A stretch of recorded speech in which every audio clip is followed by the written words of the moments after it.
हाँ, पहले वाले वीडियो में एग्ज़ाम्पल नंबर 2 में हमने एफ ओ जी एक्स ज्ञात किया था कि एफ एक्स बराबर साइन एक्स और जी एक्स बराबर एक्स स्क्वायर।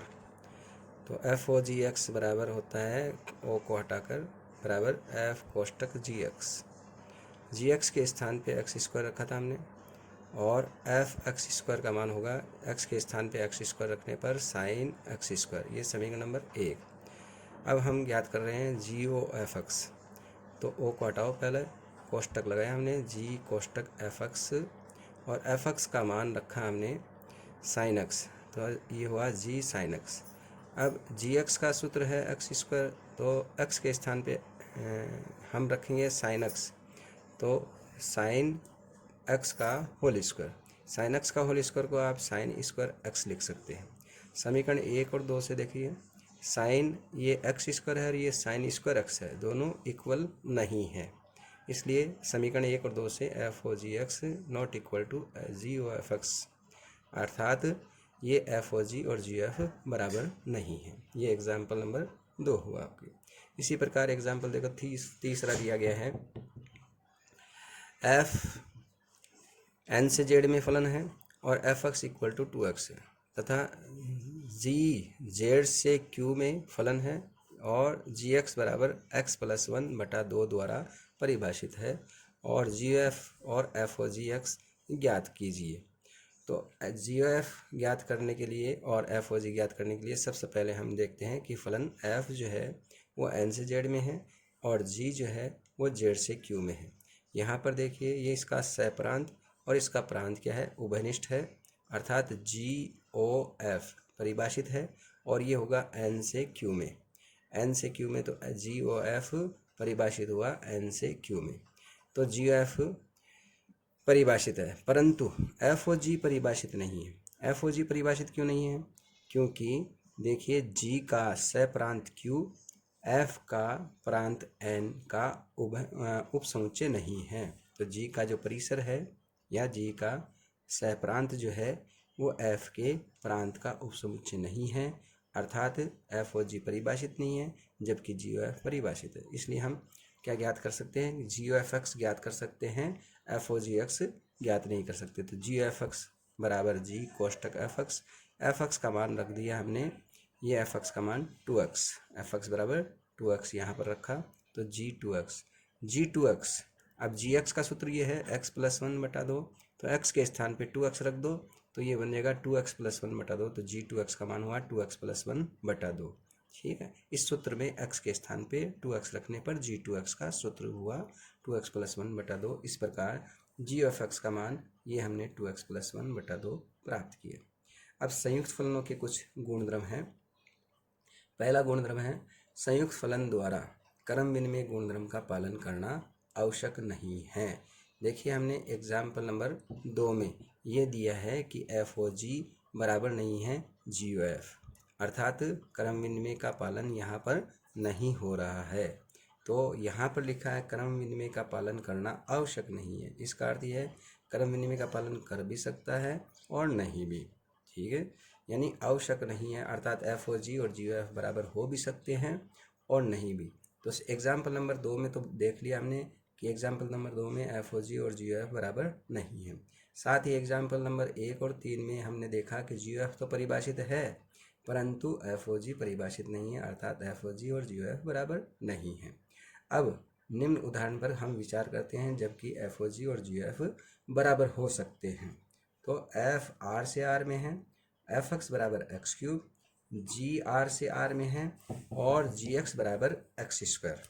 ठीक है, एफ आर से आर में है, एफ एक्स बराबर एक्स क्यूब, जी आर से आर में है, जी एक्स बराबर एक्स स्क्वायर। एफ आर से आर में है, जी आर से आर में है, इसलिए स्पष्टतः हम कह सकते हैं एफ ओ जी और जी एफ दोनों भी आर से आर में परिभाषित फलन है। अब हम एफ ओ जी एक्स ज्ञात करते हैं, तो एफ कोष्टक जी एक्स का मान रखा हमने एक्स स्क्वायर, तो F x square. F x का सूत्र ये रहा, एक्स के स्थान पे एफ एक्स बराबर एक्स क्यूब है, तो एक्स के स्थान पे एक्स स्क्वायर रखने पर एक्स स्क्वायर का क्यूब हो जाएगा, ये एक्स स्क्वायर का क्यूब यानी एक्स की घात 6। तो एफ और जी एक्स का मान एक्स की घात 6 प्राप्त हुआ। अब जी एफ एक्स का मान निकालते हैं हम, तो जी ओ को हटाए, कोष्टक लगाए एफ एक्स, तो जी कोष्टक एफ एक्स, और एफ एक्स का मान रखेंगे, एफ एक्स का मान है एक्स क्यूब रखा हमने, जी एक्स क्यूब हुआ ये, जी एक्स क्यूब। अब जी एक्स का सूत्र ये है एक्स स्क्वायर, या आप ऐसे कह सकते हो जी राशि का सूत्र है राशि का स्क्वायर, तो इस जी राशि का सूत्र हुआ राशि का स्क्वायर यानी एक्स क्यूब का स्क्वायर अर्थात एक्स की घात 6। तो देखिए समीकरण 1 और 2 से दोनों क्या है, इक्वल है। तो 1 और 2 से एफ ओ जी एक्स और जी ओ एफ एक्स बराबर हैं, तो प्रत्येक एक्स के लिए बराबर हैं दोनों, और साथ में ही एफ और जी ओ एफ के प्रांत बराबर हैं, सह प्रांत बराबर हैं, ये परिसर बराबर हुआ, इसलिए ये दोनों क्या हुए, फलन इक्वलेंट हुए। तो इस प्रकार एफ ओ जी और जी ओ एफ यहाँ पर बराबर हैं। एग्जाम्पल नंबर 2 में बराबर नहीं है, अर्थात हम कह सकते हैं कि संयुक्त फलन द्वारा क्रमविन्मय में गुणधर्म का पालन करना आवश्यक नहीं है, यानी कि ये बराबर हो भी सकते हैं और बराबर नहीं भी हो सकते हैं, बराबर नहीं है या बराबर है। ठीक है, तो इस प्रकार से ये हमने सिद्ध किया। अब आगे हैं गुणधर्म सेकंड। तो गुणधर्म सेकंड पर हम विचार करते हैं। गुणधर्म सेकंड आपके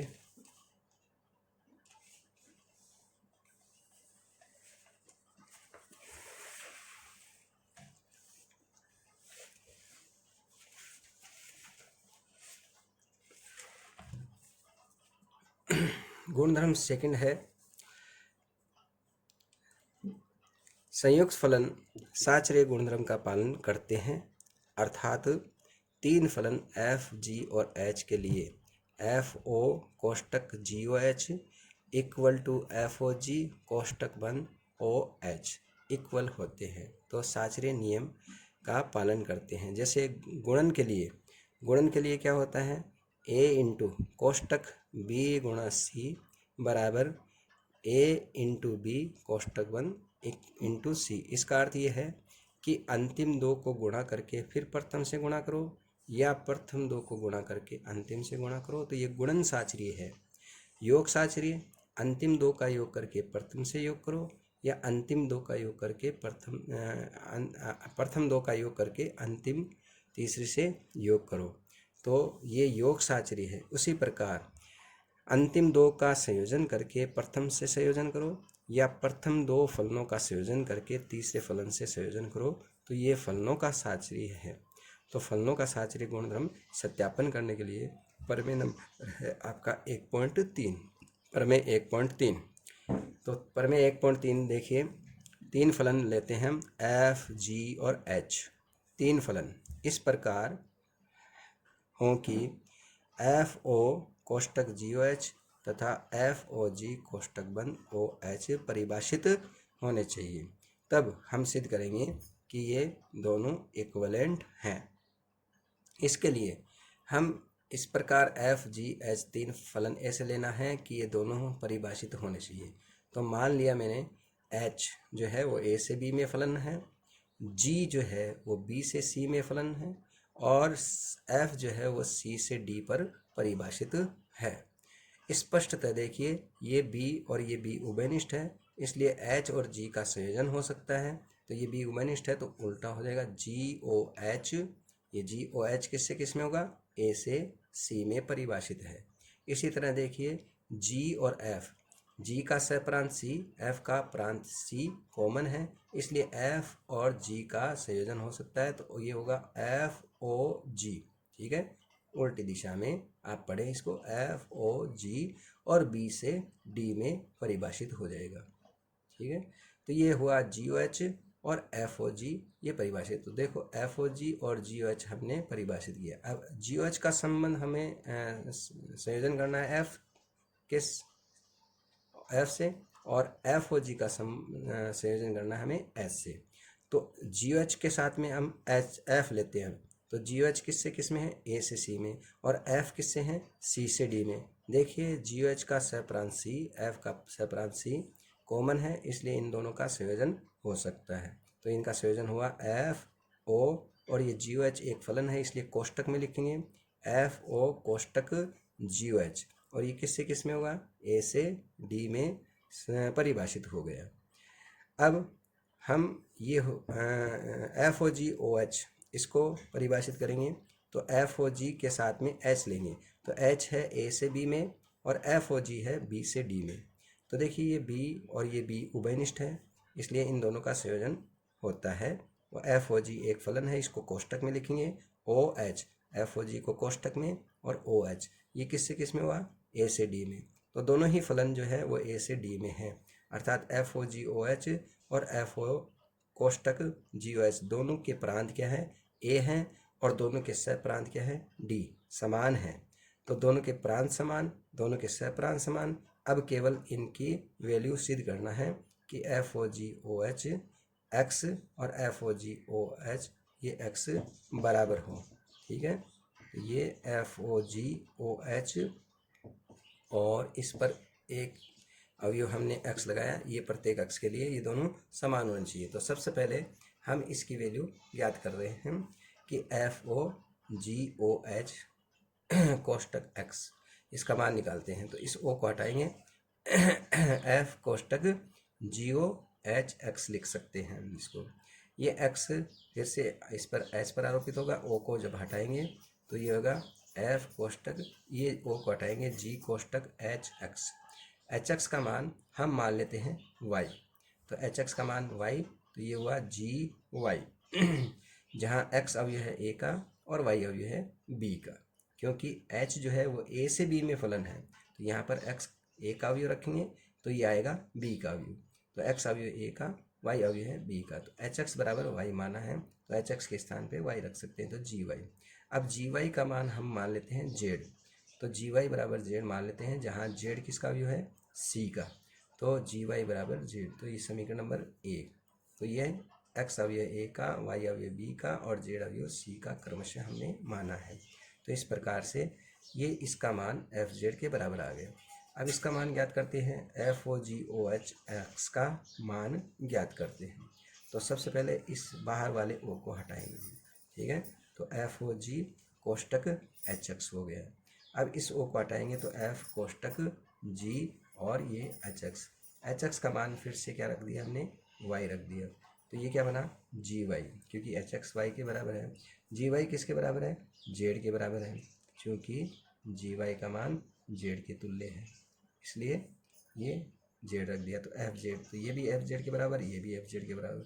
तो समीकरण 1 और 2 से दोनों क्या हुए, इक्विवेलेंट हो गए, दोनों इक्विवेलेंट हैं, तो इनके प्रांत बराबर हैं, सह प्रांत बराबर हैं, और इनकी वैल्यू भी ये परिसर यानी कि बराबर है, प्रत्येक अक्ष के बल ये बराबर यानी परिसर बराबर, अर्थात ये दोनों फलन बराबर हैं, इसलिए साचर्य नियम का सत्यापन होता है। इस प्रकार साचर्य नियम का सत्यापन हुआ। अब हम तीसरे गुणधर्म पर आते हैं। तीसरा गुणधर्म है आपके तीसरा गुणधर्म, दो एकीकी आच्छादक फलनों का संयुक्त फलन भी एकीकी आच्छादक होता है। ये हम सिद्ध करेंगे, दो एकीकी आच्छादक फलनों का संयुक्त फलन यानी कि इनका संयोजन भी एकीकी आच्छादक होता है। तो प्रमेय नंबर 1.2 से सिद्ध करेंगे हम। तो इसके लिए दो फलन लेंगे हम, यदि f और g इस प्रकार के दो एकीकी आच्छादक फलन हैं कि जी ओ एफ इनका संयोजन परिभाषित किया जा सके, तो हम सिद्ध करेंगे जी ओ एफ भी एकीकी आच्छादक फलन होता है। इसके लिए हमने उपपत्ति ली है, हमने उपपत्ति में मान लिया है एफ ए से बी में तथा जी बी से सी में एकीकी आच्छादक फलन है, ये मान लिया। जब f a से b में है, g b से c में है, तो इनका संयोजन देखिए, ये b उभयनिष्ठ है, इसलिए इनका संयोजन हो जाएगा g o f, और किससे किस में होगा, a से c में। तो स्पष्टतः g o f a से c में परिभाषित है, तो g o f हमने क्या कर लिया, परिभाषित किया है। अब जी ओ एफ को हम क्या करेंगे, ए से सी, जी ओ एफ ए से सी पर क्या है, एकीकी आच्छादक सिद्ध करेंगे हम। तो एकीकी सिद्ध करेंगे, उसके लिए हम सबसे पहले मैं एकीकी के लिए आपको रफ कार्य बता देता हूँ कि एकीकी सिद्ध कैसे किया जा सकता है। एकीकी हमने 11th में भी सिद्ध किया था, 11th कक्षा में सिद्ध किया था, पूर्व कक्षा में हम सिद्ध कर चुके हैं एकीकी। तो एक बार फिर से बता देते हैं, किसी फलन जैसे f को एकीकी सिद्ध करने के लिए हम कैसे सिद्ध करते हैं, fx1 बराबर fx2 यदि ये लेते हैं और x1 बराबर x2 सत्यापित सिद्ध कर दे। तो ये एकीकी फलन होता है। यदि fx1 बराबर fx2 हो और इस प्रकार x1 बराबर x2 सिद्ध कर दे तो वह फलन एकीकी सिद्ध हो जाता है। तो इसी प्रकार से g को एकीकी सिद्ध करना हो तो gx1 बराबर gx2 लेते हैं और इस प्रकार x1 बराबर x2 अगर सिद्ध कर दे तो ये फलन क्या हो जाता है, एकीकी फलन होता है। यहाँ पर x1 x2 g के प्रांत क्या भी हैं, यहाँ x1 x2 f के प्रांत है, यानी x1 यहाँ x1 भिन्न भिन्न है, ये ध्यान रखेंगे। यहाँ पर आप चाहो तो ये gy1 ले सकते हो, ये gy2 ले सकते हो, तो फिर y1 बराबर y2 सिद्ध करना है। तो कहने का अर्थ है किसको एकीकी सिद्ध करना है, f को एकीकी सिद्ध करना है तो fx1 बराबर fx2 लो, g को एकीकी सिद्ध करना है तो gx1 बराबर gx2 लो। हमें इनको एकीकी सिद्ध नहीं करना, ये तो हमने माना है, हमें सिद्ध करना है GOF को एकीकी सिद्ध करना है। तो GOFx1 बराबर GOFx2 हम मानेंगे और x1 बराबर x2 अगर हम सिद्ध कर दें तो ये फलन क्या हो जाता है, एकीकी। तो देखिए ये हमने यहाँ पर सत्यापित किया है कि यदि GOFx1 बराबर GOFx2, ये x1 x2 किसके अवयव है, इसके प्रांत के। GOF का प्रांत कौन है, a है, तो a का प्रांत कौन, a के अवयव होंगे, ये x1 x2 किसके अवयव है, a के अवयव है। तो GOFx1 बराबर GOFx2 हम सिद्ध करेंगे x1 और x2 बराबर हैं। तो o को हटाया पहले, g कोष्टक fx1 g कोष्टक fx2। अब मैंने अभी आपको उदाहरण से बताया था कि अगर g एकीकी होता है, जैसे gy1 बराबर gy2 तो हम y1 बराबर y2 लिख सकते हैं। तो यहाँ आपको दिया गया है, हमने माना है g एकीकी है, तो g चूँकि g एकीकी है इसलिए g को हम यहाँ से हटा सकते हैं कि gy1 बराबर gy2 तो y1 बराबर ये y2, ये y1 अगर मान लें, ये y2 मान लें, तो gy1 बराबर gy2 तो y1 बराबर y2, अर्थात fx1 बराबर fx2। यानी कहने का मतलब है कोई फलन एकीकी होता है तो उसको हम दोनों तरफ से हटा सकते हैं। तो दोनों तरफ से g हटाते हैं तो fx1 बराबर fx2। अब चूंकि f भी एकीकी है तो f को भी हटा सकते हैं तो x1 बराबर x2, और परिभाषा से भी है fx1 बराबर fx2 तो x1 बराबर x2, चूँकि f एकीकी हमने माना है अर्थात x1 बराबर x2 सिद्ध हो गया। तो ये माना था हमने GOFx1 बराबर GOFx2, x1 बराबर x2 सिद्ध हुआ, अतः GOF a से c में एकीकी फलन है। अब फिर से हम आच्छादक का एक उदाहरण दे देते हैं कि आच्छादक कैसे सिद्ध करते हैं। तो आच्छादक के लिए पहले परिभाषा समझनी आवश्यक है कि f a से b में आच्छादक होता है। कब होता है ये, a से b में आच्छादक फलन है। आच्छादक फलन तब होता है यदि प्रत्येक b अवयव b के लिए, यानी कि यहाँ पर लेना है सहप्रांत, ठीक है, फलन के सहप्रांत के प्रत्येक अवयव का इस प्रकार प्रांत a में एक अवयव a देयर एग्जिस्ट का मतलब है विद्यमान, इस प्रकार विद्यमान होना चाहिए, इस प्रकार हो कि f a बराबर b। ये परिभाषा है आच्छादक की। f a से b में आच्छादक की परिभाषा ये है गणितीय रूप में, जबकि हम आपके परिभाषा इस प्रकार देते हैं कि सहप्रांत के प्रत्येक अवयव का प्रांत में पूर्व प्रतिबिंब, कम से कम एक पूर्व प्रतिबिंब विद्यमान होना चाहिए। तो ये गणितीय रूप में है कि यहाँ पर सहप्रांत के प्रत्येक अवयव का प्रांत a में एक अवयव इस प्रकार विद्यमान है कि प्रांत सहप्रांत के b के अवयव सहप्रांत के अवयव b का प्रांत a में एक पूर्व प्रतिबिंब a विद्यमान है। f a बराबर b का मतलब है a पूर्व प्रतिबिंब है किसका, b का। तो इस प्रकार ये परिभाषा है। उसी तरह अगर g b से c में आच्छादक है, b से c में आच्छादक, तो इसका सहप्रांत कौन है, c। तो इसी लैंग्वेज को आपको लिखना है सेम इसी प्रकार से कि प्रत्येक c अवयव है c इम्प्लाइज दैट, यहाँ पर हमेशा सहप्रांत, आच्छादक जहाँ शुरू करते हैं सहप्रांत से शुरू करना है आपको, कि प्रत्येक c अवयव c के लिए इम्प्लाइज दैट देयर एग्जिस्ट, यहाँ पर प्रांत कौन है, b, तो b का अवयव लेंगे हम b, इस प्रकार है कि वही लैंग्वेज वही रखना है आपको। यहाँ केवल ये बदलते हैं, ये प्रांत और ये प्रांत, यहाँ प्रांत बी हो गया तो यहाँ प्रांत ए है, यहाँ प्रांत बी हो गया तो बी का अवयव लेंगे। यहाँ से प्रांत बी है, यहाँ से प्रांत सी है तो यहाँ सी का अवयव लेंगे। और यहाँ पर फलन एफ है और यहाँ पर फलन जी है तो यहाँ पर फलन अब जी, और यहाँ प्रांत का अवयव बी और इक्वल टू सह प्रांत का अवयव सी। ठीक है, आच्छादक की परिभाषा, यहाँ सह प्रांत का अवयव, यहाँ पर प्रांत का अवयव, और यहाँ फलन और उसके प्रांत का अवयव इक्वल टू सी अगर होता है तो वो फलन आच्छादक होता है। तो हमें क्या सिद्ध करना है? गोफ को आच्छादक सिद्ध करना है। गोफ यानी GOF ए से सी में आच्छादक फलन सिद्ध करना है। ये सिद्ध करने के लिए हमें सिद्ध करना पड़ेगा इसका सह प्रांत कौन है? सी, तो सी का अवयव लेना पड़ेगा। प्रत्येक सी अवयव सी के लिए इम्प्लाइज दैट देयर एग्जिस्ट, और यहाँ पर प्रांत कौन है? ए का अवयव ए, और इस प्रकार है कि GOF A इक्वल टू सी। ये सिद्ध करना पड़ेगा। अगर ये लाइन हम सत्यापित कर देते हैं तो GOF A से C में आच्छादक हो जाता है। तो ये देखिए, ये सिद्ध करने के लिए ये लेना पड़ेगा आपको। तो देखो ये लिया हुआ है हमें, क्योंकि G क्या है? आच्छादक है, तो ये प्रत्येक सी अवयव सी लिया गया है।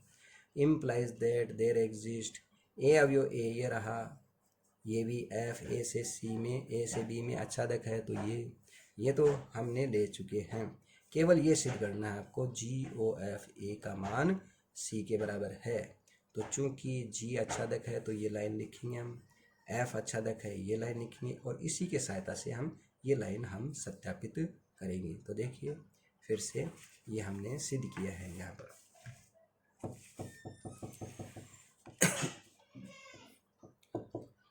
कि चूंकि G क्या है? आच्छादक है, तो G आच्छादक है तो G है आपके B से C में फलन है, तो यहाँ से प्रांत C है तो C, प्रत्येक C अवयव C के लिए implies that there exist, G का प्रांत B है तो B का अवयव लिया है। इस प्रकार है कि GB बराबर C। चूँकि G आच्छादक है इसलिए ये लाइन हम लिख सकते हैं। और फिर से F आच्छादक है तो F किससे है? A से B में है, तो A से B में इसका सह प्रांत कौन है? B, तो प्रत्येक वही लाइन B अवयव B के लिए, F आच्छादक के लिए ये लाइन लिख सकते हैं, प्रत्येक B अवयव B यानी सह प्रांत के लिए इम्प्लाइज दैट देयर एग्जिस्ट, यहाँ पर प्रांत का अवयव A अवयव A का। इस प्रकार है कि वही सेम लैंग्वेज है, और यहाँ पर फलन कौन है? F, और यहाँ पर प्रांत का अवयव A और इक्वल टू B। ठीक है, अब ये तो हुआ FA का मान B और GB का मान C। अब हमें GOF को आच्छादक सिद्ध करना है, तो फिर से वही लाइन, यहाँ से तो ले लिया हमने ये प्रत्येक C अवयव C का, और यहाँ से ये ले लिया हमने implies that there exist A अवयव है A का, क्योंकि GOF का सह प्रांत C है और GOF का प्रांत A है, तो यहाँ पर सह प्रांत का अवयव, ये प्रांत का अवयव लिया हमने। इस प्रकार है कि अब GOF A का मान हम ज्ञात करते हैं। देखो क्या आता है, O को हटाया पहले, और GFA, FA का मान ये रहा B, तो लिख दिया हमने GB, और GB का मान ये रहा C, तो ये हुआ C। तो ये सिद्ध हो गया GOFA का मान C। देखो A प्रांत का अवयव और C किसका सह प्रांत का अवयव, तो यहाँ फलन कौन? GOF, तो GOFA इक्वल टू C है। अतः इस प्रकार ये सिद्ध होता है कि इस प्रकार सह प्रांत C के प्रत्येक अवयव का प्रांत A में पूर्व प्रतिबिंब विद्यमान है, अतः GOF आच्छादक फलन है। तो आच्छादक फलन हुआ, एकीकी हमने ऊपर सिद्ध किया है, और इसलिए इस प्रकार GOF एकीकी आच्छादक फलन है। तो फलनों का संयोजन भी एकीकी आच्छादक होता है यदि दोनों फलन एकीकी आच्छादक होते हैं। ठीक है, हाँ। अब प्रमेय नंबर 1.3, यदि फलन F A से B में परिभाषित है, और तो ये सिद्ध करना है आपको FOIA इक्वल टू IBOF बराबर F, जहाँ ये IA और IB यहाँ पर बताए गए हैं क्या है। IA और IB क्रमशः समुच्चय A और समुच्चय B में तत्समक फलन है। अब तत्समक फलन को भी हम समझ लें कि IA जो होता है, IA जो फलन होता है वो ए से ए में होता है, ठीक है। और एफ आई ए एक्स का मान हमेशा एक्स होता है, प्रत्येक एक्स किसका अवयव है, इसके प्रांत का, प्रांत कौन है, ए। और आई बी का मतलब होता है बी से बी में फलन, इसी तरह आई सी का मतलब होगा सी से सी में फलन, यानी आई का मतलब आइडेंटिटी यानी तत्समक फलन। तो I B y equal to y, प्रत्येक वाई अवयव बी का है। मैंने यहाँ पर वाई, आप एक्स चाहो तो एक्स ले सकते हो, यहाँ पर वाई इसलिए लिया है क्योंकि प्रांत अब बदल चुका है। यहाँ पर एक्स अवयव ए का लिया है, आप कंफ्यूज हो सकते हो। यहाँ पर आप एक्स लिख सकते हो, तो एक्स किसका अवयव होगा, यहाँ बी का अवयव होगा। यहाँ एक्स ए का अवयव है, यहाँ अगर एक्स लिखते हैं तो वो बी का अवयव होगा, तो आई बी वाई बराबर वाई होगा। या आप ऐसे लिख सकते हो आई बी एक्स बराबर एक्स। आई बी जेड अगर लिखा है तो जेड के बराबर, यानी कि तत्समक फलन में स्वयं का प्रतिबिंब स्वयं अवयव ही होता है, ठीक है। किसी अवयव का प्रतिबिंब स्वयं अवयव ही होता है। तो यहाँ अवयव कुछ भी ले सकते हो, आप वाई ले सकते हो, एक्स ले सकते हो, तो लेकिन वही अवयव आएगा। लेकिन ये ध्यान रहे किसका अवयव होगा, ये प्रांत का। ये प्रांत इसमें बी है तो बी का अवयव है, यहाँ पर प्रांत ए है तो ए का अवयव है। तो तत्समक अवयव, तत्समक फलन आपको समझ में आया होगा कि एक्स है तो एक्स आएगा, ए है तो ए, यानी कि प्रत्येक अवयव का प्रतिबिंब जो होता है वो स्वयं अवयव होता है। अब हम यहाँ पर इसको प्रमेय को सत्यापन करेंगे। यहाँ पर ये प्रमेय नंबर 1.3 जो दिया गया है, हमें सिद्ध करना है ये फलन एफ ओ आई ए एक फलन, आई बी ओ एफ दूसरा फलन, और ये एफ, ये तीनों फलनों को बराबर सिद्ध करना है। तीन फलन, कोई भी दो फलन बराबर तब होते हैं जब उनके प्रांत बराबर होते हैं, उनके सहप्रांत बराबर होते हैं और उनके परिसर बराबर होते हैं। तीनों बराबर होने चाहिए, तीनों में से कोई एक बराबर न हो तो वो फलन बराबर नहीं होते। तो सबसे पहले हम ये सिद्ध करेंगे कि एफ ए से बी में है तो ये भी ए से बी में फलन होने चाहिए। अगर ये ए से बी में फलन नहीं है तो ये फिर बराबर नहीं हो सकते। तो देखिए एफ आई ए जो है वो ए से ए में है और एफ जो है वो ए से बी में फलन है। तो यहाँ पर इसका सहप्रांत कौन, ए, इसका प्रांत कौन, ए, कॉमन है ए, इसलिए इन दोनों का संयोजन होगा और एफ ओ आई ए ये संयोजन होगा F O I A O F संयोजन नहीं होगा क्योंकि इसका सहप्रांत ए है, इसका प्रांत ए है, एफ ओ आई ए सब परिभाषित होगा। तो एफ ओ आई ए किससे किस में होगा, ए से बी में, तो ये एफ ओ आई ए से बी में परिभाषित होगा। पुनः एफ ए से बी में है और आई बी बी से बी में है, तो देखो ये सहप्रांत बी और ये प्रांत बी, ये सहप्रांत बी और ये प्रांत बी उभयनिष्ठ है। इसका सहप्रांत और इसका प्रांत उभयनिष्ठ है, इसलिए इनका संयोजन होगा I B O f. F O I B नहीं होगा, आई बी ओ एफ, उल्टा पढ़ें इसको, इस दिशा में पढ़ें आप, ठीक है। हमेशा संयोजन इस दिशा में पढ़ेंगे तो गलती नहीं होगी। आई बी ओ एफ और ये होगा ए से बी में, तो ये ए से बी में फलन परिभाषित है, ये भी ए से बी में है और एफ भी ए से बी में है, तीनों ही ए से बी में परिभाषित हुआ। अब इनके प्रांत बराबर, परिसर सह प्रांत बराबर, केवल किसी वैल्यू के लिए हमें इनको सिद्ध करना, किसी एक्स के लिए। तो पुनः प्रत्येक एक्स अवयव किसका, प्रांत का अवयव लेंगे हम एक्स अवयव ए के लिए। सबसे पहले F O I A x का मान निकालेंगे और I B O F x का मान निकालेंगे, दोनों बराबर आना चाहिए। तो F O I A x का मान, तो ओ को हटाकर आई ए एक्स, और अभी बताया था मैंने आई ए एक्स किसके बराबर होता है, एक्स के तुल्य होता है। तो आई ए एक्स के स्थान पे एक्स लिखा क्योंकि आई ए एक्स एक्स के बराबर होता है, तो इसके स्थान पे एक्स लिखने पर ये एफ एक्स हुआ, समीकरण नंबर ए। अब I B O F x का मान निकाला हमने, ओ को हटाया, आई बी कोष्टक एफ एक्स, एफ एक्स का मान हम मान लेते हैं वाई, जहाँ वाई किसका अवयव है, बी का। क्यों, क्योंकि एक्स अगर ए का अवयव है तो एफ एक्स हमेशा वाई बी का अवयव होगा, क्योंकि एफ ए से बी में फलन है, ये ए का अवयव प्रांत का अवयव होता है, ये सहप्रांत का। तो एफ एक्स अवयव बराबर वाई, ये अवयव है बी का।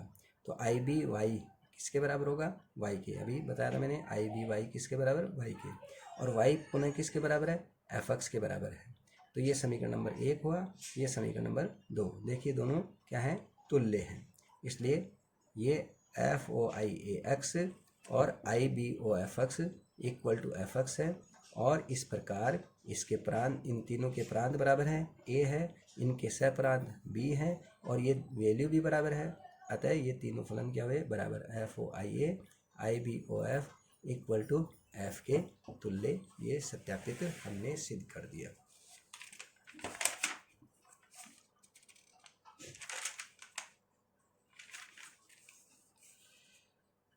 ठीक है, अब हम कल इसके दृष्टांतीय उदाहरण और प्रश्नमाला पर आधारित क्वेश्चन पढ़ेंगे जो बहुत ही इजी हैं। आप स्वयं कर सकते हो एग्जाम्पल, बुक्स के जो है पाठ्य पुस्तक के एग्जाम्पल, और जो आपकी ये अगर समझ में आ गए हैं तो एग्जाम्पल और पाठ्य पुस्तक के प्रश्न स्वयं कर सकते हैं। फिर भी हम और उन पर विचार करेंगे।